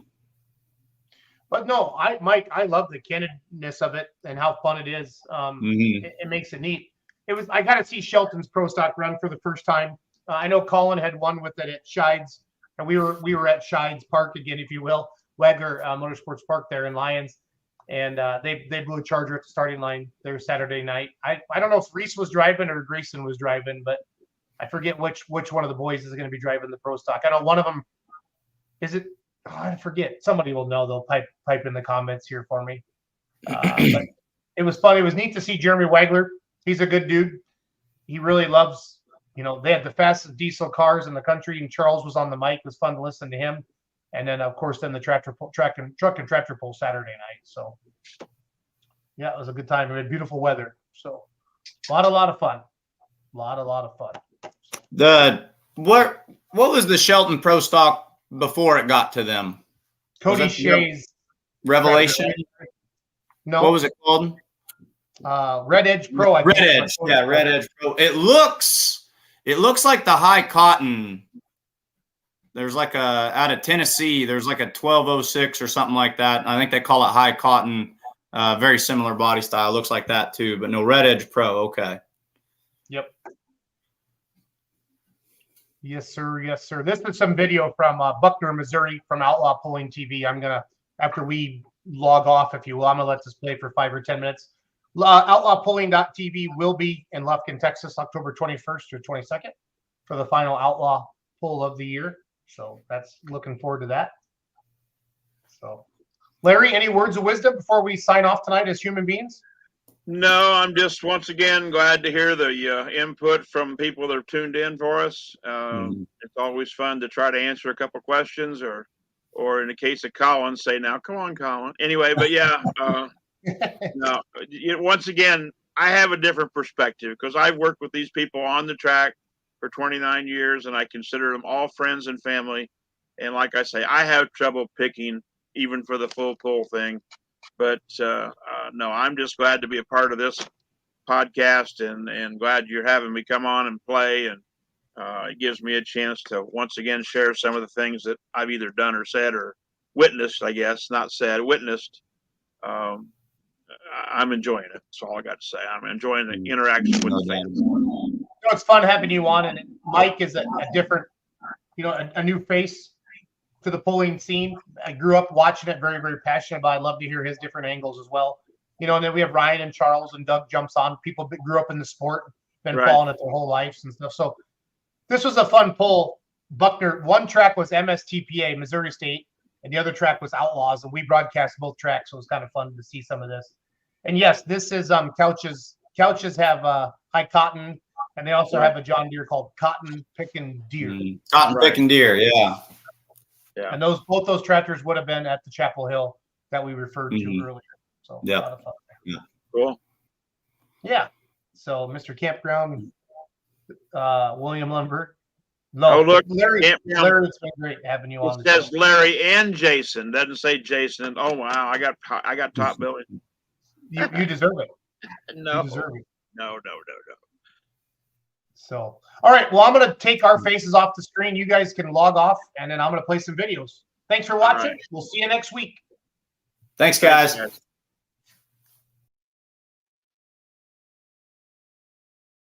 It was testing the horn out, and I think Bo, what he was doing was testing the whole track.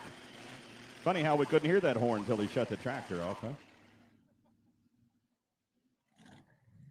314 feet, 0.03, 314, 0.03 for Bo and Ride, and that Ride pulling team.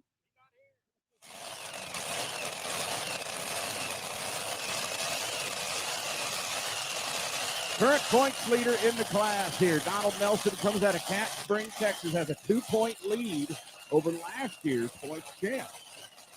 This one's called the Twisted Whip. Twin Chrysler Hemi 1471 Superchargers, injected on BP methanol.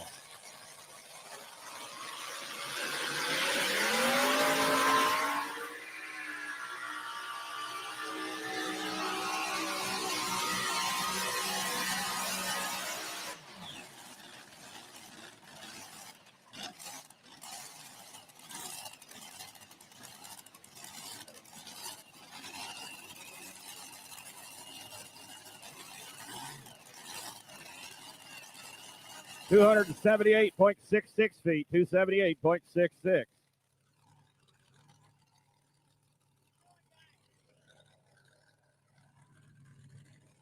Man, oh man, I'm not going to lie to you. My ears are vibrating still. Now, I saw Dustin out there looking at Donald. He was going like that, and he was saying, that much. You missed it by that much. Not the win, but to get ahead of Ty Ulmer, which they're 2 points ahead of him. So Ty Ulmer will close the gap there on that points lead held by Donald Nelson. Oh, dang it. Ron, how many pulls you guys have left for the season? How many classes? How many pullers? Oh, we have next Saturday we'll be in Bedford, Iowa. The state line showdown up there. Then next Sunday, most of our points finales will happen next Sunday in a 2-session show up at the Clay County Fair in Spencer, Iowa. Then we take about a month off. Then the third weekend of October, we go down to Lufkin, Texas, down there for Dragon and Pulling in the Pines, a huge semi show down there. They have a big semi truck show. It's at a drag strip. They drag race on the drag strip with these semis, pulling a load. And also they have the truck and tractor pull on Friday and Saturday night. Big show. They have a concert. Creed Fisher there on Friday night. Oh, and it's for veterans. It all 100% goes to the veterans there.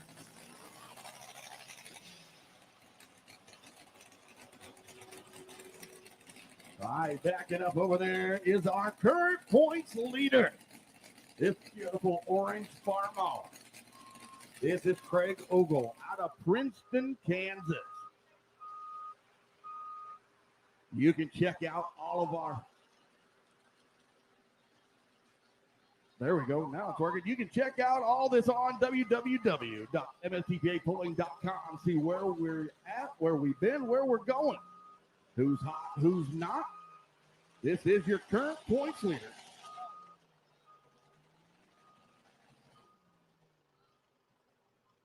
Ron, most of those shows you were mentioning, man, those are my stomping grounds. I'm from Lamar's, Iowa.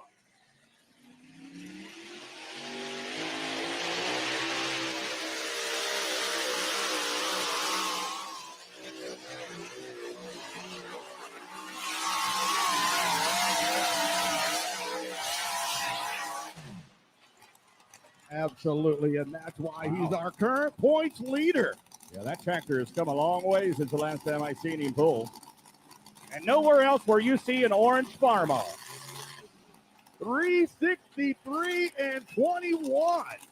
363 feet and 21 for Craig Ogle.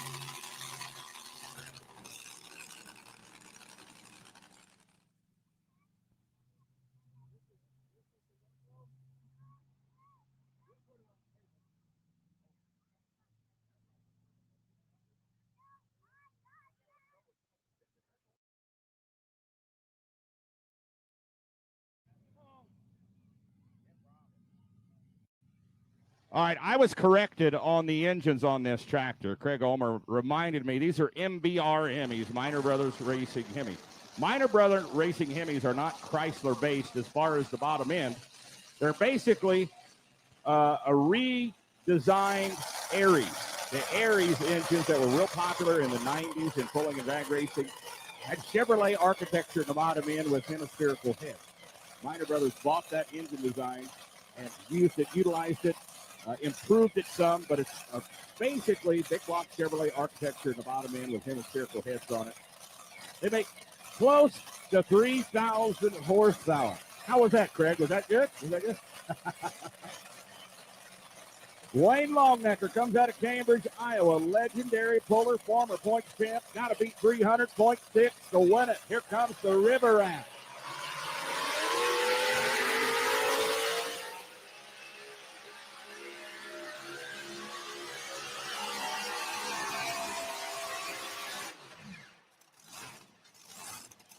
Never really got a hold of the track. Front end never really came up on the tractor. Not the run he was looking for here tonight. Vern Huser with a perfect weekend. Going to go 2 for 2.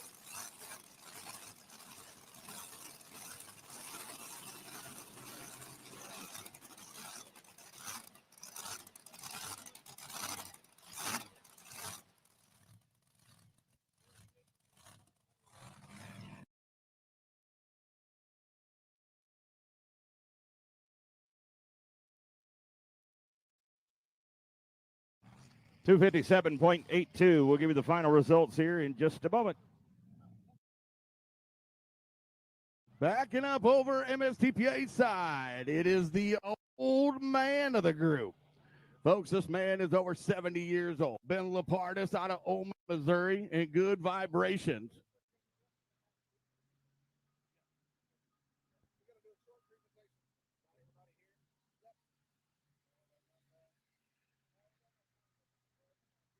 This tractor was actually hurt, had it apart, was not sure if he was going to make it. Got it back together, and here he is, number 2 in points.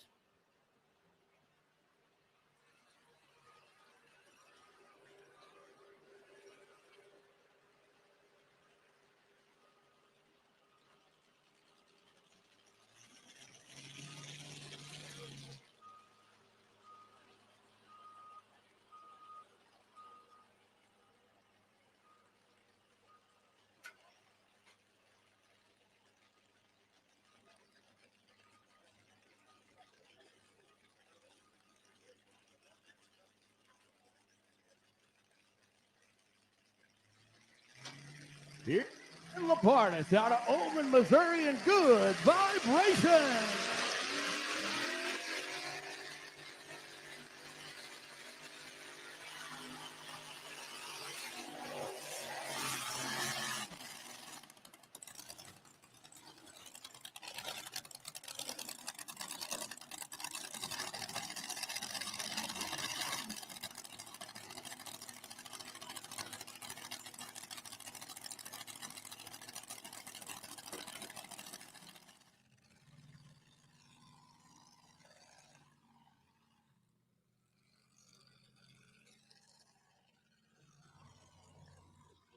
$291 and $91. $291 and $91 for Ben and Good Vibrations. Top 5 in the 7,400-pound modified class. Number 5, Wayne Longnecker, the River Rat. Number 4, Cameron Neves, the Cotton Candy. Number 3 is Donald Nelson in the Twisted Whip. Second place goes to Ty Ulmer with Sweet Pain. And number 1 for the second night in a row, Vern Huser in Ankeny, Iowa. with his twin Hemi called Say Goodbye. Vern Huser, give him a round of applause, folks. Vern, we need you to come down here to sign that Case IH banner. Now we got a special presentation. We got the special presentation here. We have a group within the Outlaws. We call them the Young Guns. Titan Tire, Titan International sponsors our Young Guns. Our Young Guns are competitors within the Outlaws from 16 to 25 years old. We have over 30 Young Guns pulling with the Outlaws, and they are tough competitors. We have just a few Outlaws out here presenting a check to the Missouri FFA. The Young Guns donate $500. Titan International donates another $500 for a total of $1,000. We donate this to every state we pull in with the Outlaws throughout the summer. We have Russ Devine with Pops Tire representing Titan out here tonight. Thank you, Russ Devine. And our Young Guns out here, Lane Paulson, Megan Paddock, and Tyler Paddock out here. All pullers that will be pulling here tonight. Jamie Yonke is here as well, working in the pit area. But thank you to our Young Guns. Thank you, Titan Tire. And folks, give a round of applause to our Young Guns and the folks from Titan Tire. Much appreciated.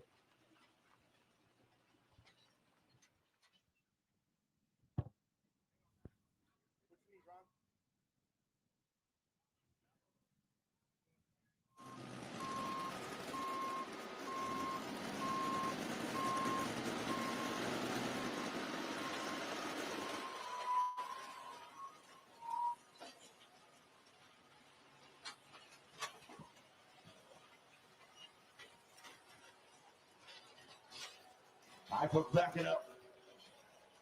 Far side, we now have Danny Metcalf. Danny's out of Jasper, Missouri.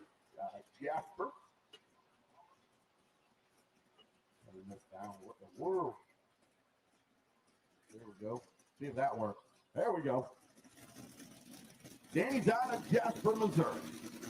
Not your typical setup, but we have seen Danny and Xander, his son, who they take turns driving. Danny getting the driving duties tonight. Now, if you're walking through the pits and you saw that tractor, you'd say, oh, that's a cute little motor on that tractor. Right. Oh, it's so quiet. Just a little six-cylinder with a turbo on it. With a turbo, right? Danny's out of Jasper. It's called Plowboy Express.